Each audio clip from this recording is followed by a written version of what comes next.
O sudário é um lençol de linho branco de 4,36 metros de comprimento por 1,10 de largura, no qual José de Arimateia, ajudado por Nicodemos, envolveu o corpo de Jesus antes de sepultá-lo. Depois de pedirem permissão a Pilatos, descravaram o corpo da cruz, untaram com mirra e aloés para retardar a necrose, envolveram no sudário e o depositaram num túmulo novo cavado na rocha. A cor do tecido, originalmente branca, está amarelada pelo tempo e chamuscada por 2 incêndios. Um deles aconteceu em 1532, na cidade de Chambéry, e provocou 12 buracos no tecido. Parte deles remendados pelas irmãs Clarissas em 1534, sob o comando de São Carlos Borromeu. Entre as queimaduras aparece a imagem, de corpo inteiro, de frente e de costas, de um corpo humano masculino com 1,83 m de altura, pesando aproximadamente 81 quilos. A ciência deve responder a 2 grandes desafios propostos pelo sudário de Turim. O primeiro: será o homem do sudário o mesmo Jesus Cristo dos Evangelhos? O segundo: como ficaram impressas as marcas de seu corpo numa mortalha de linho 2000 anos atrás, num túmulo da cidade de Jerusalém? Depois de quase 100 anos de pesquisas, são muitas as evidências científicas a favor da veracidade do sudário. Somente a partir das pesquisas do professor Pierre Barbet, há 100 anos, que o lençol de Turim passou a ser estudado com rigor científico. Sua maior descoberta: um crucificado não poderia ser pregado com cravos pela palma das mãos.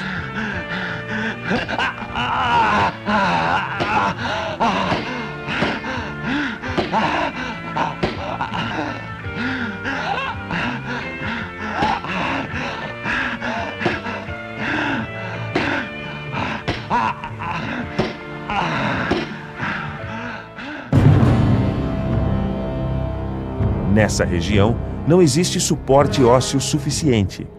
A carne das mãos se rasga e o corpo cai. Documentos romanos da época dão conta que os carrascos não empregavam cordas para sustentar os corpos dos condenados, só cravos. Estudando exaustivamente o assunto, Barbet chega a uma conclusão extraordinária. Na região das mãos, o único lugar capaz de sustentar um corpo cravado é o pulso. Comprovando isso, no sudário pode-se nitidamente perceber que a marca do cravo das mãos não está na palma, mas sim no pulso, numa região chamada espaço de Destau. Isso contraria a maioria dos pintores e escultores de todas as épocas, que sempre retrataram Cristo pregado com o cravo na palma das mãos. No sudário aparecem ainda inúmeros outros sinais que identificam a imagem como sendo a do próprio Jesus Cristo dos Evangelhos.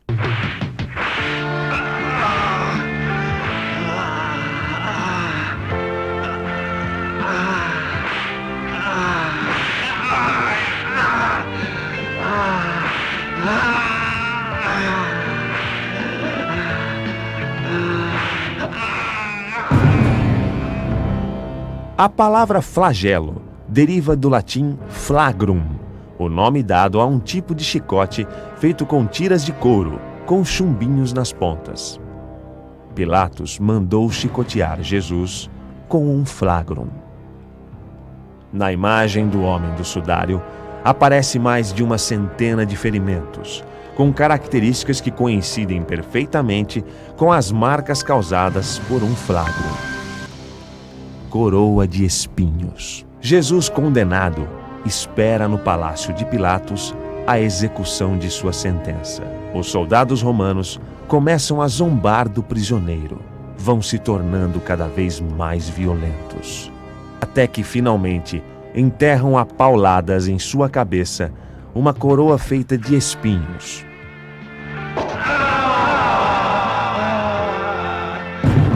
Na imagem do sudário, vê-se nitidamente as manchas de sangue causadas por uma grande quantidade de furos provocados por esses espinhos.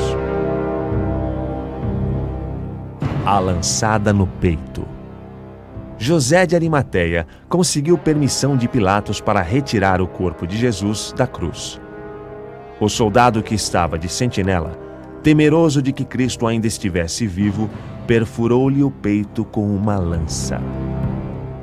João Evangelista, mais tarde em seu Evangelho, capítulo 19, versículo 34, iria contar que do ferimento causado pela lança, jorrou sangue e água. No sudário, o corpo do homem apresenta do lado direito do peito um ferimento do tamanho exato de uma lança romana daquela época. Moedas para fechar os olhos. Era costume no tempo de Cristo colocarem moedas nos olhos dos defuntos para que as pálpebras permanecessem fechadas.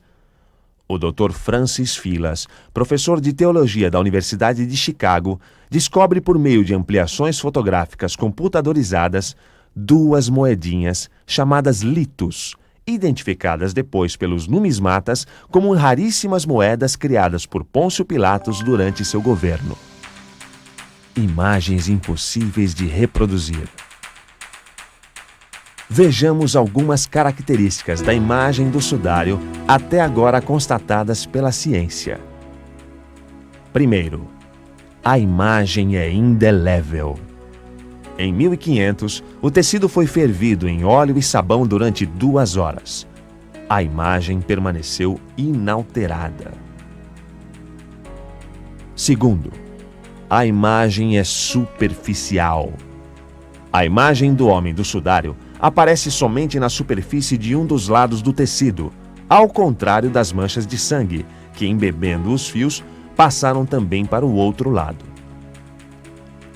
Terceiro, não foi encontrado nenhum traço de tinta ou corante.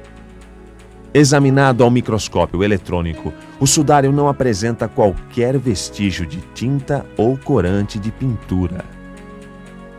Quarto, o sangue que aparece no sudário é verdadeiro, do grupo AB.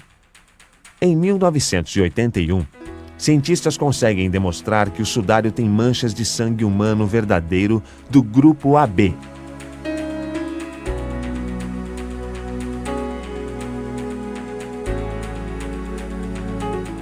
Quinto, a imagem é tridimensional. A imagem do sudário em computadores especiais da NASA aparece em 3 dimensões. É um caso único no mundo. Sexto, a imagem é negativa. A ideia de negativo só seria conhecida pelo homem depois da invenção da fotografia, no final do século XIX.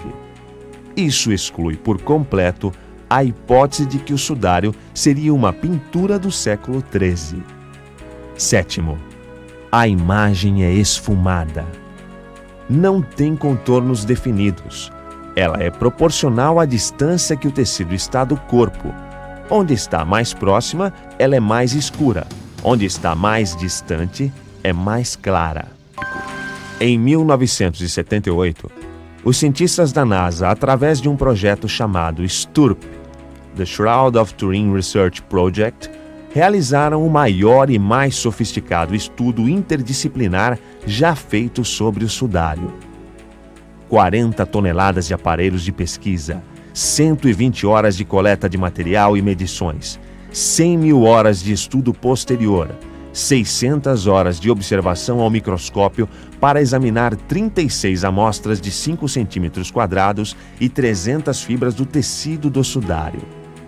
A conclusão oficial que chegaram os cientistas do STURP é que a imagem do homem do sudário foi causada por uma radiação calórico-luminosa, especial e instantânea, saída do corpo do crucificado envolto no sudário.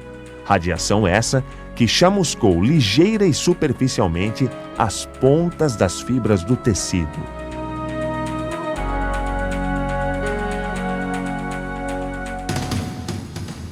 Mas que espécie de radiação seria essa? Os cientistas do STURP não quiseram se pronunciar. Explicar o que seria essa estranha radiação estava fora dos limites da ciência atual. Penso que os testes que serão feitos abrangem todas as perguntas que tínhamos. Penso também que alguns testes que faremos no futuro, como por exemplo o carbono 14, são muito importantes ao estudo do sudário.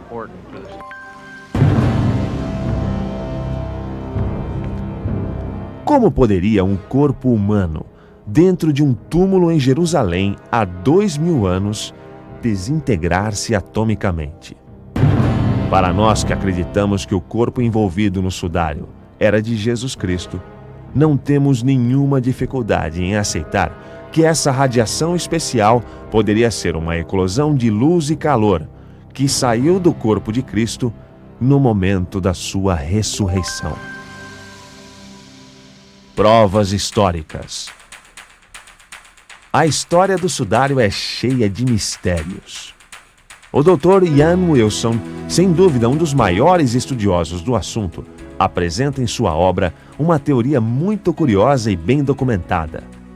A lei judaica proibia qualquer contato pessoal com objetos que houvessem tocado um cadáver. Como o sudário de Cristo era, na verdade, uma mortalha, os seus discípulos eram obrigados a exibi-lo de modo a não revelar o que ele realmente era.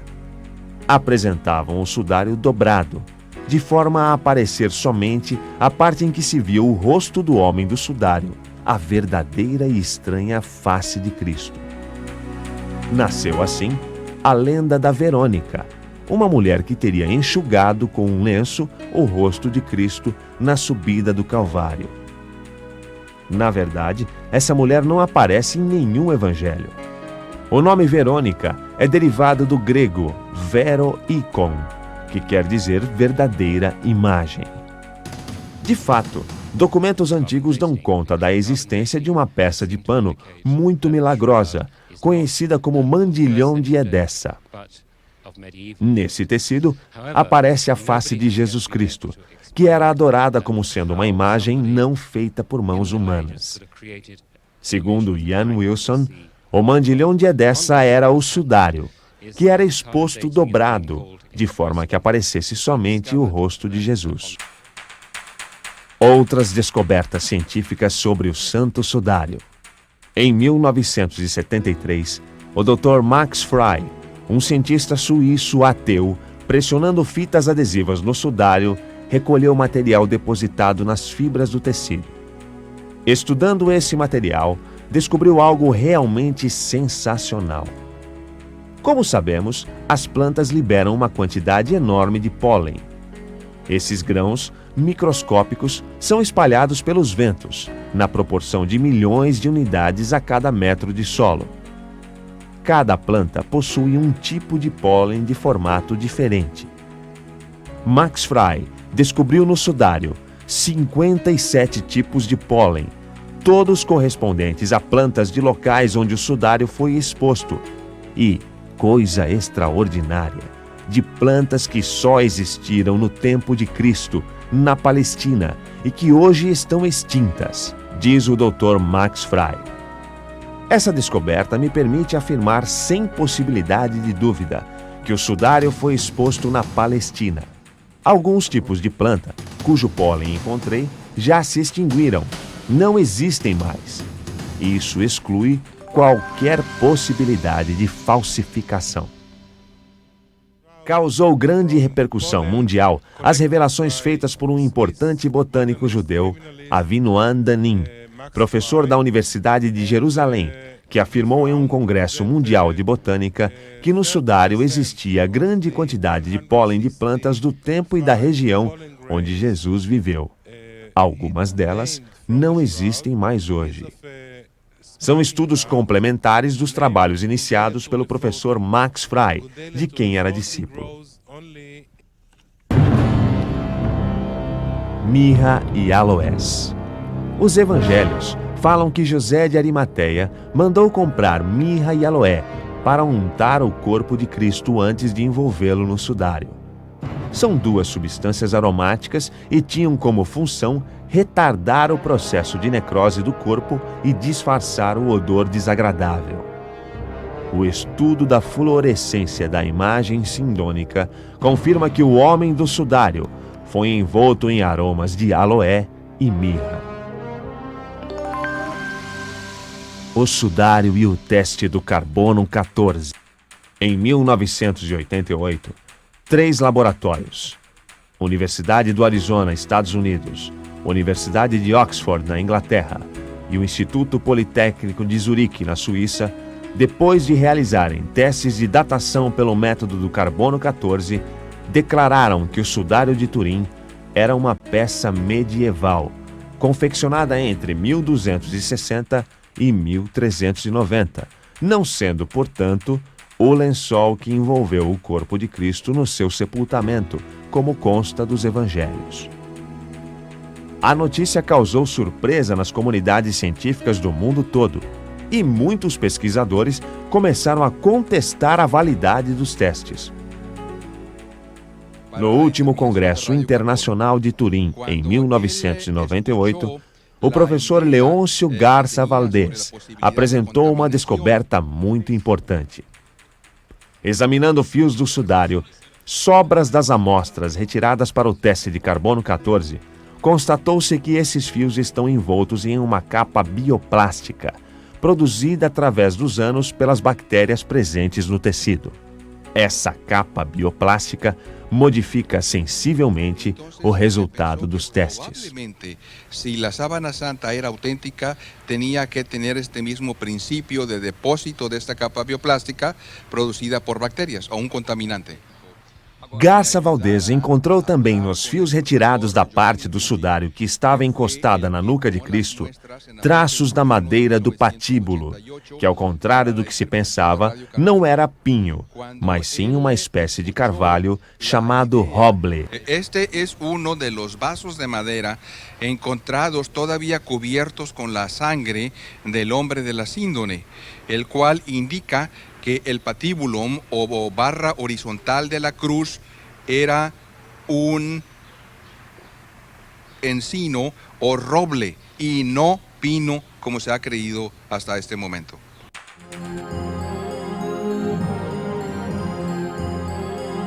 Cientistas do mundo inteiro continuaram estudando a relíquia. E no ano 2000, durante o Congresso Internacional de Sindonologia em Oviedo, na Itália, Joy Marini e Sui Benfort, 2 estudiosos, apresentaram a sua descoberta. O tecido, retirado do sudário para a feitura do teste de carbono 14, não era sudário, e sim um pedaço de remendo feito com um tecido parecido, inserzido chamado invisível, por ordem da família real da Itália, na época proprietária do sudário. Novos testes de carbono 14 estão sendo preparados.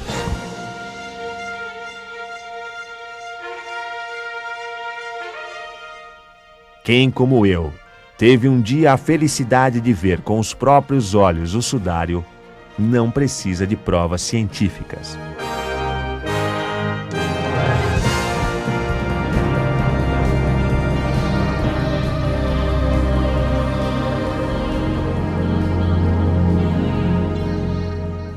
Lá estava ele, as marcas dos pés, as queimaduras do tecido, o sangue das costas, mais queimaduras, as costas flageladas, o sangue da nuca, seu divino rosto,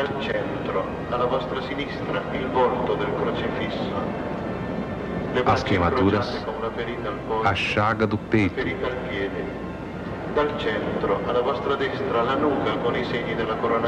os braços, a ferida do pulso, o sangue que corria dela, queimaduras com os remendos, o sangue do cravo do pé.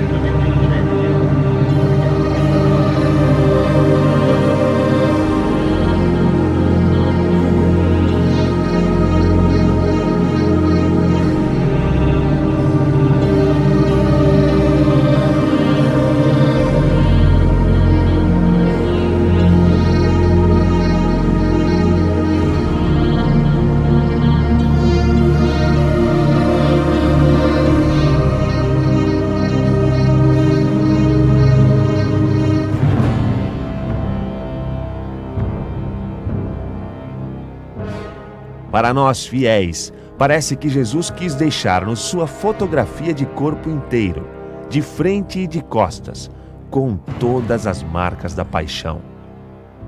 Afinal, Ele mesmo prometeu: permanecerei com vocês até o final dos tempos.